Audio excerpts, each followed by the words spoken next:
오래된 양복을 꺼냈는데 호주머니에서 5만 원짜리 하나가 나왔습니다. 너무 기분이 좋았습니다. 제가 그때 뭐라고 외쳤을까요? 재수.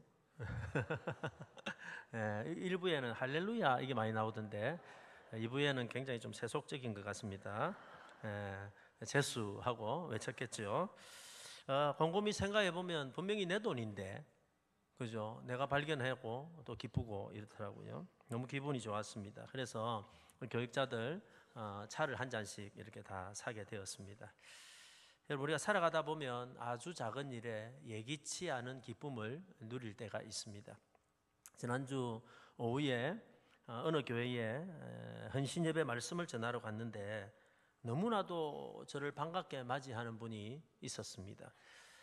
누군지 보니까 30년 전에 제가 섬겼던 교회 청년이었는데 그 교회 권사님이 되고 남편은 장로님이시고, 그래서 제가 온다는 소식을 듣고 너무 기대가 되고 잠을 못 잘 만큼 설레었다라고 이야기하면서 마치고 나오는데 한가득 선물을 저에게 주었습니다. 말씀을 전하러 갔다가 예기치 않는 만남을 통해서 큰 기쁨을 누리는 복된 시간이었습니다. 여러분, 성도의 삶은 천국을 향해 가는 광야의 길을 걷는 나그네와 같습니다. 분명히 천국을 향해 가는데 그 길은 광야의 길이다라는 거죠. 그래서 철로역정이라는 단어가 나왔습니다. 이 말은요, 이 땅을 살아가는 동안에 성도가 믿음으로 살아가는 것이 쉽지 않다라는 겁니다. 천국을 가는 길이 그 광야와 같은 길 같아서 때로는 지치고 때로는 힘들고 때로는 메마르고 때로는 낙심될 때도 너무 많다라는 겁니다. 그런데 여러분, 이 광야길에는 성도만 누릴 수 있는 하나님이 숨겨두신 기쁨이 있습니다. 근데 이 기쁨은 세상이 주는 기쁨과는 차원이 조금 다른 기쁨입니다. 성도에게는 이 기쁨이 있기 때문에 때로 힘들고 어렵고 광야의 길을 가지만 노래하며 갑니다. 그래서 성도에게는 별명이 하나가 있습니다. 노래하는 순례자라는 거예요. 여러분, 광야의 길을 가는 나그네인데 뭐 하면서 가요? 노래하면서 갑니다. 힘들고 어렵지만 늘 노래가 있습니다. 왜냐하면 하나님께서 주신 특별한 기쁨이 성도에게 있기 때문입니다. 여러분, 오늘 성경을 보면 전혀 예상 밖의 장소에서 예기치 않는 기쁨으로 큰 잔치가 이렇게 열리는 것을 보게 됩니다. 말 그대로 오병이어로 5천 명이 함께 펼치는 기쁨의 잔치입니다. 여러분, 이 잔치의 이야기는 사복음서에 다 나옵니다. 마태, 마가, 누가, 요한. 여러분, 이 사복음서에 다 나오는 이유가 뭐냐면 이 잔치가 너무 중요한 복된 잔치이기 때문에 사복음서의 이야기가 다 나옵니다. 여러분, 이 이야기를 통해서 우리는 이 광야 같은 인생을 걸어가는 성도만 누리는 기쁨, 특별한 기쁨에 관한 이야기를 우리는 듣게 되는 것입니다. 사랑하는 여러분, 이 기쁨이 어떤 기쁨일까요? 오늘은 광야 같은 인생에서 성도가 누리는 특별한 기쁨에 관한 이야기를 잠시 나누고자 합니다. 여러분, 이 광야 같은 인생을 걸어가는 성도가 누리는 기쁨은 어떤 것이 있을까요? 첫 번째는 때를 따라 공급하시는 하나님의 은혜를 인한 기쁨입니다. 여러분, 예수님을 따라온 많은 사람들은 예수님에게 말씀을 듣는 동안에 시간 가는 줄 모르고 이렇게 말씀을 듣고 있었습니다. 그러다 보니까 해가 저물었습니다. 여러분, 우리도 예배 시간에 말씀을 들을 때 시간 가는 줄 모르고 들으면 얼마나 좋을까요? 그런데 많은 분들이 시계를 자꾸 보고 이러시는데 보지만 그때 여러분, 제자들은 걱정이 좀 됐습니다. 왜 걱정이 됐냐면 이 사람들이 말씀을 들어서 좋긴 좋았지만 배가 고팠다라는 것이죠. 빈들이라 먹을 것도 없었습니다. 그렇다고 해서 이 많은 사람들을 먹이도록 뭔가를 사오려고 하니까 돈도 없었고, 돈이 있다고 하더라도 어디서 그 많은 것을 사올 수 있었겠습니까? 사올 때도 없었기 때문이죠. 사람들은 말씀을 충만히 받았지만 그럼에도 불구하고 배가 안 고픈 것은 아니었습니다. 여러분, 오히려 어떤 사람들은 말씀을 너무 집중해서 듣다 보니까 나중에 배가 더 고파졌을 수도 있겠지요. 2부에는 이거 잘 모르시는데 3부에 예배를 드리다 보면은요, 예배 식사를 하고 오신 분과 하지 않고 오신 분들의 인상이 50분쯤 지나면 다 달라집니다. 아무리 은혜가 되더라도 50분쯤 지나면 사람들이요 막 인상을 쓰고 이럽니다. 은혜를 받아도 뭐는 고파요? 배는 고프더라라는 겁니다. 그래서 제자들은 고민하다가 예수님께 한 가지 제안을 합니다. 36절입니다. 이런 제안을 합니다. 같이요. 시작. 무리를 보내어 두루 촌과 마을로 가서 무엇을 사 먹게 하옵소서. 예수님, 이 사람들 배가 너무 고프고 우리가 먹을 것이 없으니까 다 흩어보내가지고 사 먹고 오게 해주십시오 라고 이야기를 했어요. 이때 예수님은 제자에게 아주 황당한 명령을 하나를 내립니다. 37절입니다. 대답하여 이르시되 너희가 먹을 것을 주라. 이런 먹을 것도 없고 사올 데도 없고 아무것도 구할 것이 없는데 예수님은 제자들에게 황당한 명령을 하는 거예요. 너희가 먹을 것을 주라 라고 이야기를 하니까 제자들이 하는 이야기가 여짜오되 우리가 가서 200데나리온의 떡을 사다 먹이리까. 계산을 딱 해봐도 이게 보통 돈이 아니고 엄청난 돈이 필요한데 어디서 사 먹겠습니까? 라고 제자들이 이야기한 것입니다. 여러분, 왜 예수님은 이런 황당한 이야기를 제자들에게 하신 것일까요? 왜 예수님은 제자들을 마치 놀리듯이 이야기하신 것일까요? 이 같은 이야기를 요한복음에는 여러분 구체적으로 다루고 있는데 이 이야기를 누구에게 하셨는지, 왜 하셨는지 하는 것이 요한복음에는 나옵니다. 요한복음 6장 6절에 보니까 이런 내용이 나옵니다. 이렇게 말씀하심은 친히 어떻게 하실지를 아시고 빌립을 시험코자 하심이라. 여러분, 이 이야기를 누구한테 했다고요? 빌립에게 했는데 빌립에게 왜 했냐면 빌립이 테스트 하셨다는 거예요. 테스트. 여러분, 예수님은 사실은 계획이 다 있으셨다는 거예요. 어떻게 해결할지라는 계획이 있으셨는데 빌립이 어떻게 반응하는지, 어떤 어려움이 왔을 때 어떻게 대처하는지, 예수님의 말씀에 어떻게 반응하는지를 알고 싶으셨다라는 겁니다. 그리고 계산을 너무 잘하는, 대충 봐도 얼마 들겠다라고 계산할 수 있는 이 빌립이 전혀 예상하지 못한 방법으로, 생각하지 못한 방법으로 이 배고픈 사람들을 먹이시는 기적을 일으켜 내시는 것입니다. 여러분, 전혀 예상하지 못했던 방법으로 사람들이 먹었을 때 그 사람들은 너무너무 기뻤습니다. 예기치 않은 기쁨을 누리게 된 것입니다. 사랑하는 성도님 여러분, 천국에 이르기 위해 광야길을 지나는 성도가 누리는 특별한 기쁨이 있습니다. 그 기쁨은 때를 따라 공급해 주시는 하나님의 은혜의 기쁨입니다. 우리는 늘 걱정하고 살아가죠. 뭘 먹을까? 무엇을 입을까? 어떻게 될까? 어떤 직장에 갈까? 어떻게 살까? 늘 걱정하고 염려합니다. 그러나 주님은 우리에게 뭐라고 말씀하시냐 하면은 우리의 필요를 아신다는 거예요. 우리가 뭐가 필요한지, 우리에게 어떤 것이 필요한지 우리 주님 다 아신다는 거예요. 그러니까 너무 걱정하지 말라. 무엇을 먹을까? 무엇을 입을까? 어떻게 살까? 너무 걱정하지 말라라는 거예요. 오늘 이 자리에 오신 분들 가운데도 두 분이 걱정이 아주 많으신데 우리 옆에 있는 분에게 한번 이야기하세요. 너무 걱정하지 마세요. 예수님이 이렇게 말씀하세요. 마태복음 6장 25절에 이렇게 말씀하시는 거예요. 그러므로 내가 너희에게 이르노니 목숨을 위하여 무엇을 먹을까? 무엇을 마실까? 몸을 위하여 무엇을 입을까? 염려하지 말라. 목숨이 음식보다 종하지 아니하며 몸이 의복보다 종하지 아니하냐. 공중의 새를 보라. 심지 않고 거두지도 않고 창고에 모아들이지도 아니하되 너희 하늘 아버지께서 기르시나니 너희는 이것들보다 귀하지 아니하냐. 그러니까 걱정하지 마라. 염려하지 마라 라고 말씀하는 것입니다. 왜? 하나님은 때를 따라 공급해 주시기 때문이다. 저는 지금까지 사역을 해오면서 참 어려움도 많았지만은 그러나 되돌아보면 그때 하나님이 때를 따라 공급해 주시는 하나님의 은혜가 넘쳤다라고 느끼고 경험해 왔습니다. 뭐 여러 가지 어려움이 있었지만 제가 경제적으로 가장 힘들었을 때가 저희 모친이 치매로 병원에 입원하셨을 때였습니다. 저는 어머님을 모셨는데 어머님 이제 치매가 오셔서 병원에 모시게 되었는데 그때 제가 분이엘 고등학교에 교목으로 있었습니다. 그때 제 월급이 108만 원이었습니다. 아직도 안 잊어먹고 있습니다. 108만 원. 그런데 어머님 첫 달 병원비가 125만 원이었습니다. 그런데 여러분 뭐 어머님 모친 모셔서 알겠지만은 병원비만 낸다고 되는 게 아니잖아요. 기저귀도 해야 되고 뭐도 해야 되고 한 달에 딱 들어가는 돈이 150만 원 가까이 되었습니다. 그런데 제가 학교에서 받는 돈은 108만 원이었습니다. 거기다가 저희는 아이들도 많았습니다. 그죠? 예기치 않은 아이 셋째까지 태어나서 여러분 아이들도 많았습니다. 그러니까 계산이 안 되는 삶입니다. 월급은 108만 원인데 어머니 병원비로 125만 원이 그냥 들어가고 그럼 계산이 안 되는 겁니다. 그런데 놀랍게도 되돌아보면 저는 잘 살아왔습니다. 부족한 것이 없이 살아왔습니다. 그 이유는 때를 따라 돕는 하나님의 은혜가 있었기 때문입니다. 제가 학교에서 근무를 하는데 처음 부임을 하자마자 거제교회에서 연락이 왔습니다. 여러분, 협동사역을 구하는 거예요. 협동사역이라고 하는 것은 주말에만 와서 봉사하는 것입니다. 그래서 제가 학교에서 일하면서 주말에 가서 이제 거제교회 봉사를 했는데, 놀랍게도 여러분, 협동목사에게 거제교회는 사택을 제공해 주셨습니다.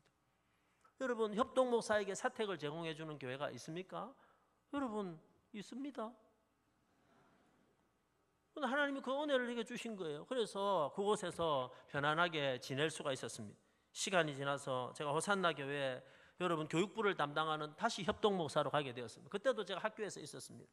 그런데 놀랍게도 그 호산나 교회에서 저에게 사택을 제공해 주셨을 뿐만 아니라 전임 목사 사례를 주셨습니다. 그래서 저희 어머님을 모시고 생활할 수 있게 해 주셨습니다. 때가 되어 제가 분이엘 교회로 왔습니다. 저희 어머님도 이제 치매가 오셨는데 저희 장모님도 치매가 오셔서 제가 분이엘 교회에 있는 동안에 어머님도 모시고 장모님도 모시고 심지어 같은 병실에 치매든 어머님, 치매든 장모님 같이 모시고 지내왔는데, 놀랍게도 하나님께서 부족함 없이 지금까지 채워주셨습니다. 대충 계산해 보니까, 저도 빌립 기질이 있어가지고 돈 계산을 좀 해보니까 병원비로 여러분 집 한 채 값 이상이 들어간 것 같습니다. 이후에 장모님 모실 때도 계산을 해보면 계산이 안 되었습니다. 그런데 놀라운 것은 지금까지 부족한 것이 없이 살았습니다. 그것은 그때그때 공급해 주시는 하나님의 은혜가 있었기 때문입니다. 저는 자주 교육자들에게 밥을 삽니다. 그러다 보니까 저희 교육자들이 저에게 별명을 하나 지어주었습니다. 연산동 만수루. 목사님은 돈이 많습니다. 그래서 밥을 자주 산다고 저보고 연산동 만수루라고 소문을 내고 있습니다. 선교사님들이 자주 연락을 옵니다. 저는 어지간하면 거절하지 않고 어지간하면 요청을 해드립니다. 심지어는 그냥 그 즉시 제가 해드리겠습니다 하고 대답부터 할 때가 많습니다. 그렇다 보니까 선교사님들은 제가 엄청 부자인 줄 압니다. 그런데 사실 저는 부자가 아닙니다. 그런데 저는 부자입니다. 왜냐하면 때를 따라 공급해 주시는 하나님 아버지가 계시기 때문입니다. 저는 확신합니다. 여호와는 나의 목자시니 내가 부족함이 없으리로다. 여호와는 나의 아버지시니 내가 부족함이 없으리로다.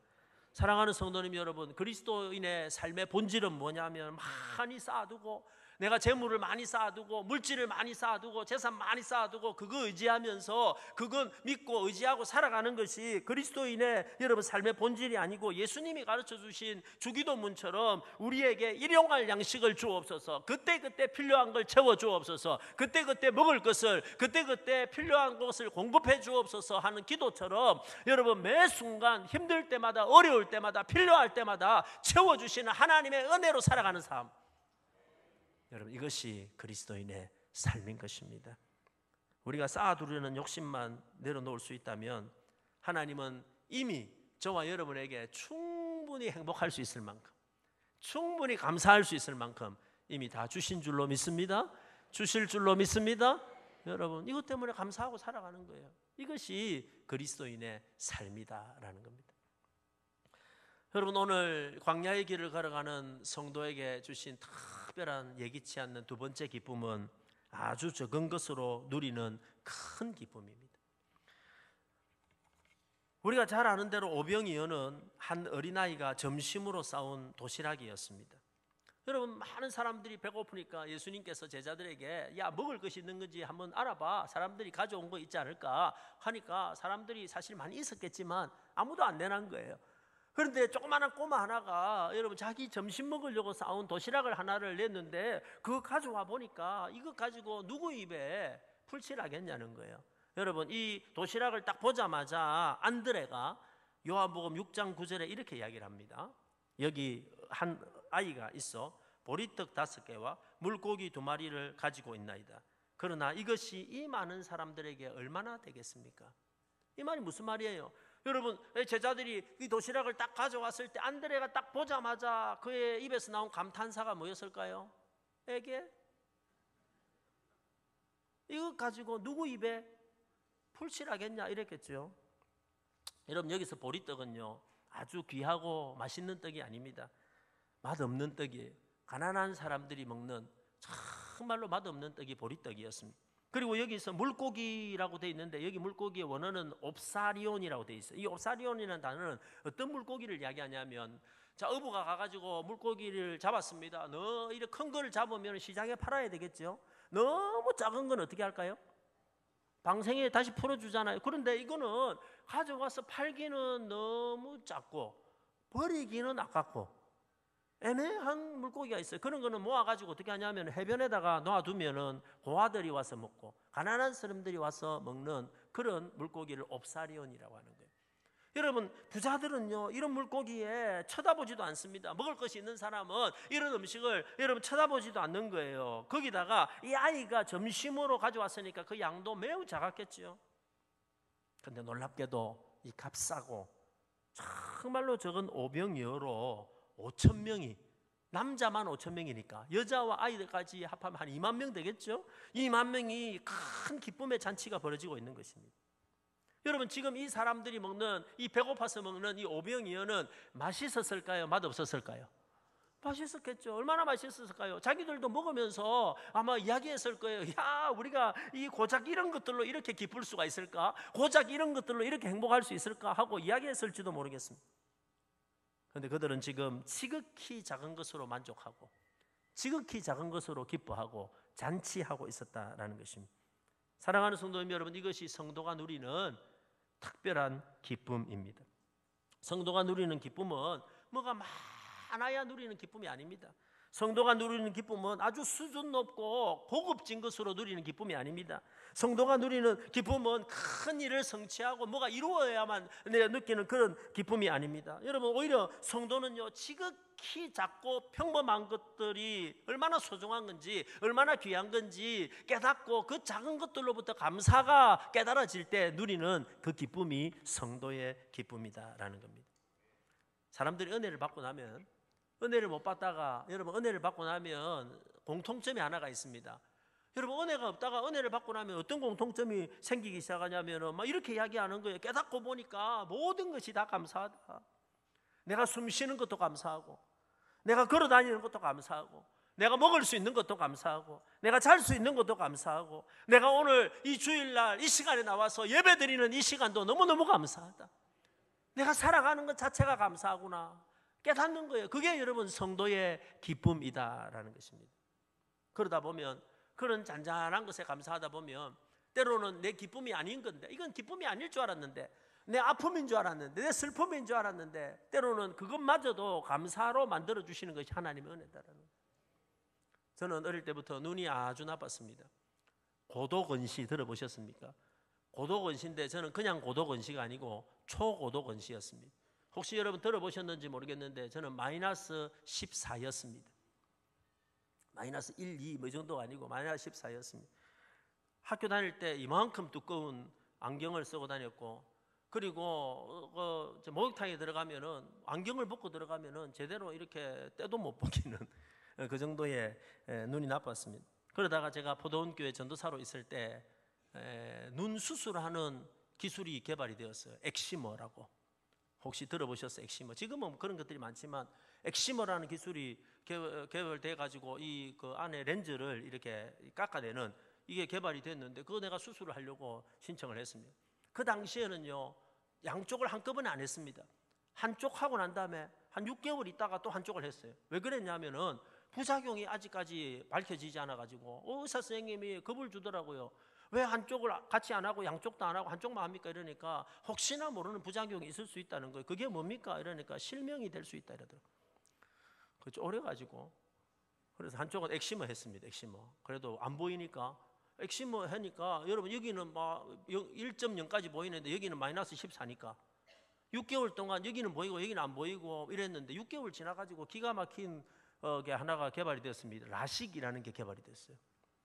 그거는요 그냥 깎아내는 게 아니고 이걸 깎아내고 난 다음에 다시 이제 이걸 다시 붙이는, 그래서 통증이 덜하는 기술이 개발돼 가지고 제가 두 번째 수술을 했습니다. 이쪽은 엑시머, 이쪽은 라식. 그래가지고 제가 이제 한 20년 이상을 쓰다 보니까 다시 눈이 나빠졌어요. 근데 문제는 뭐냐면은 초기 개발됐던 그 이쪽 왼쪽 눈이 많이 안 나빠져가지고 제법 이렇게 한 0.8 정도 보이는데 다시 이쪽은 너무 나빠져가지고 이거는 다시 마이너스가 된 거예요. 양쪽이 너무 이렇게 언밸런스가 되다 보니까 저는 늘 원고를 보고 설교를 해야 되는데 이게 굉장히 좀 심각한 문제가 된 거예요. 그래서 여러분 이걸 어디에다가 맞추기가 힘들어요. 안경을 렌즈를 맞추기가 힘들어요. 글자가 보이면 성도가 안 보이고 성도가 보이면 글자가 안 보이고. 그래서 한 번은 너무 고민이 돼가지고 병원에 갔습니다. 안과에 가가지고 제가 혹시 재수술이 가능한지를 물었습니다. 그러니까 그때 제가 너무 나빠가지고 렌즈를 너무 이렇게 많이 깎아내는 바람에 두 번째 수술이 힘들다고 하더라고요. 근데 저는 이렇게 곤란합니다. 한쪽 눈 이쪽이 너무 나쁘고 한쪽은 멀리 보이고 한쪽은 가까이 보이고, 다시 말해서 한쪽은 멀리가 안 보이고 한쪽은 가까이가 안 보이고 너무 힘듭니다. 이러니까 그 의사 선생님이 웃으면서 이런 이야기를 합니다. 뭘 그리 걱정합니까? 오른쪽은 먼 거 보고 왼쪽은 가까운 거 보세요. 오른쪽은 먼 거 보고 왼쪽. 그 이야기 듣고 나니까 맞네 이런 생각 드는. 그래서 여러분은 잘 눈치를 못 채시겠지만 제가 영업 비밀을 하나 가르쳐 드리면은, 제가 여러분 이렇게 원고를 볼 때는 왼쪽을 이렇게 윙크를 하고 여러분 볼 때는 오른쪽을 윙크를 하고 이럽니다. 혹시나 여러분 제가 설교하다가 여러분 윙크를 하면은 윙크라고 하여튼 잘 해석하시면 될 것 같습니다. 감사할 일이 생겼어. 좋은 일만 생겼어. 여러분 감사하는 게 아닙니다. 여러분 내가 예수 믿고 난 다음에 하나님의 은혜를 깨닫고 나면 내가 살아가는 모든 것이 감사한 거예요. 그 감사로 말미암아 우리에게 주어지는 기쁨, 이 기쁨이 예기치 못한 기쁨이다라는 겁니다. 여러분 성도는요, 감사할 만한 큰 일이 생겨서 그거 기다리며 살아가는 것이 아니라 지극히 작은 것에서 감사의 이유를 찾아가 살아가는 사람입니다. 그리고 찾아보면 하나님은 마치 보석처럼 수많은 감사를 우리의 삶 가운데 숨겨두신 줄로 믿습니다. 광야의 길을 가는 성도에게 주시는 예기치 못한 세 번째 기쁨은 작은 헌신이 주는 큰 기쁨입니다. 여러분 오늘 이 큰 잔치가 펼쳐지는 데는 아주 작은 헌신들이 있었기 때문입니다. 그 첫 번째 헌신은 누가 보더라도 자기의 도시락을 드린 어린아이의 헌신이었습니다. 안드레가 말하기를 이것 가지고 누구에게 먹이겠습니까? 이거 가지고 뭐 할 수 있겠습니까? 라고 말할 만큼 지극히 적은 것이었습니다. 그러나 여러분 생각해 보세요. 이 지극히 적은 어린아이의 도시락이 없었더라면 어떻게 이 5천 명이 먹을 수 있었을까요? 그죠? 2만 명이 어떻게 먹을 수 있었을까요? 여러분 자신이 드린 걸로 이 5천 명, 2만 명이 먹는 것을 바라보는 아이의 마음이 어땠을까요? 여러분 이 상황을 한번 상상해 보세요. 여러분 어느 날 자기가 가져온 도시락을 드렸어요. 드리고 난 다음에 잠시 후에 예수님께서 그 도시락을 앞에 놔두더니 축사를 하고 난 다음에 제자들에게 나누어 주셨는데, 신기한 거는 자기가 준 그 조그만한 걸 가지고 5천 명이 막 나누어 먹는 걸 자기가 본 거예요. 여러분 사람들은 몰랐어요. 그 떡이 어디서 왔는지, 여러분 그 물고기가 어디서 왔는지, 누가 부자가 돈을 내어서 냈는지 몰랐어요. 그런데 누구는 알았어요? 어린아이는 알았어요. 어린아이는 알았을 때 얼마나 신기했을까요? 이야, 저 사람들이 내가 가지고 온 걸 저걸 먹고 있네, 이 내가 가져온 저 작은 걸 가지고 이렇게 많은 사람이 먹고 있네 하고 그는 얼마나 신기했을까요? 성경에는 그 아이의 이름이 나오지 않습니다. 사람들은 그 아이의 이름을 몰랐습니다. 그러나 여러분 그 아이는 한평생 그날을 잊지 못했을 것입니다.